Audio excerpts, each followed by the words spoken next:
Hello garden friends, welcome back to the channel. It's officially July and that means long sunny days and also a garden that's bursting with life and tasks. In today's video I'll walk you through exactly what to do in the garden this month so your plants stay healthy, productive and beautiful. Let's get into it.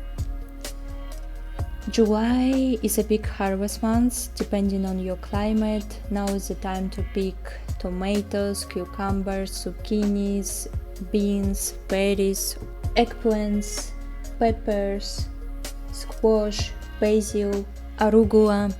By the way, it's also a great time not only to eat basil but also to save it for the winter. You can harvest it, chop it, put into a box where you prepare your ice cubes, add olive oil and freeze it.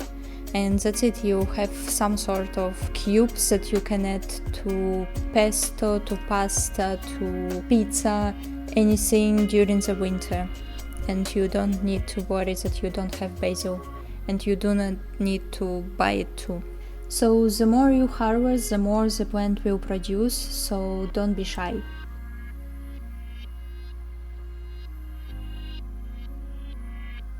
In my garden I had to say goodbye to peas because, as I mentioned in my previous video, they struggled with some white mildew and unfortunately they were not going to survive, so I harvested everything that they produced and cleaned the space. I still didn't decide what I want to plant there because I don't really have space anymore that is also sunny.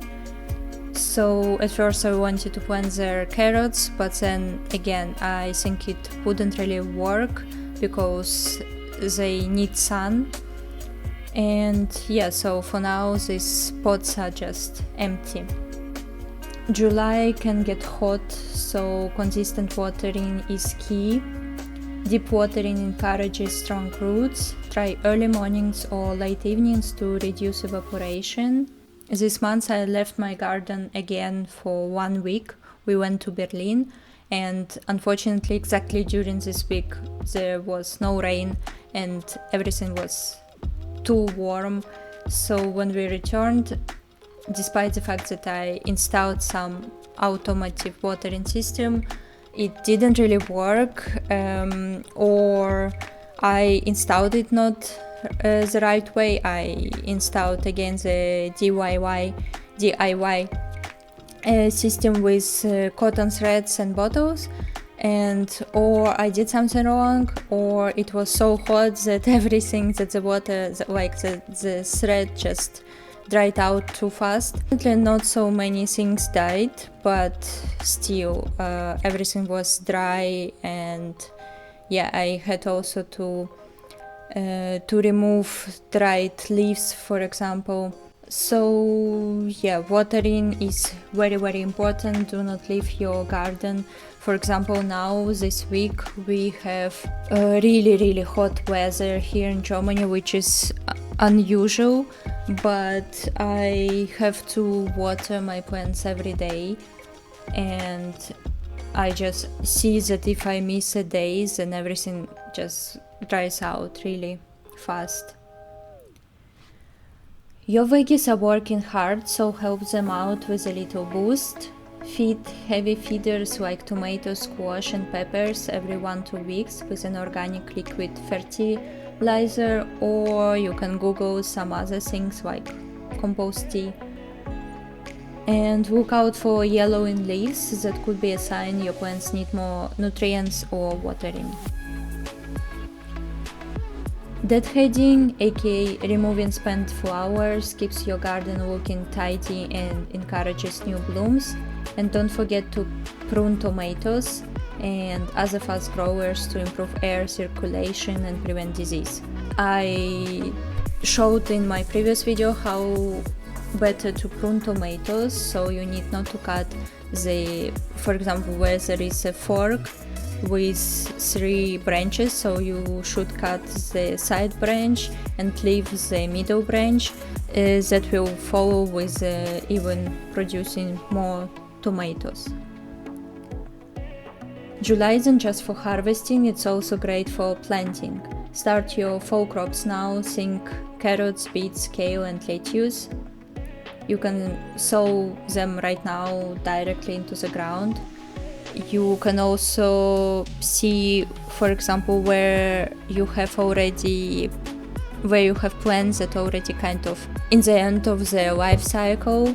It can be, for example, cucumbers or squash, beans, arugula, and then you just should clear the space and replant it. You still have few months till the frost. Pests love the heat. Check the undersides of leaves for spider mites, cabbage worms and others. Use organic sprays like neem oil or try companion planting with flowers like marigolds to keep bugs at bay. Encourage beneficial insects like ladybugs. And I'm going to share with you another life hack. It is to use eggshells. I don't know if I told you about it already or not, but still, in order to prevent your cabbages, broccoli, radishes to be eaten by slugs, you can just crush eggshells into the soil and it will stop them to come to the plant, because it's kind of like for you going on the very, very sharp stones. So that's your July garden checklist. It's a busy but exciting month. So get out there, enjoy the sunshine, and don't forget to take some breaks in the shade too. If this video helped, give it a thumbs up, subscribe for more gardening, tech life tips, and let me know in the comments what is growing in your garden this month. See you soon!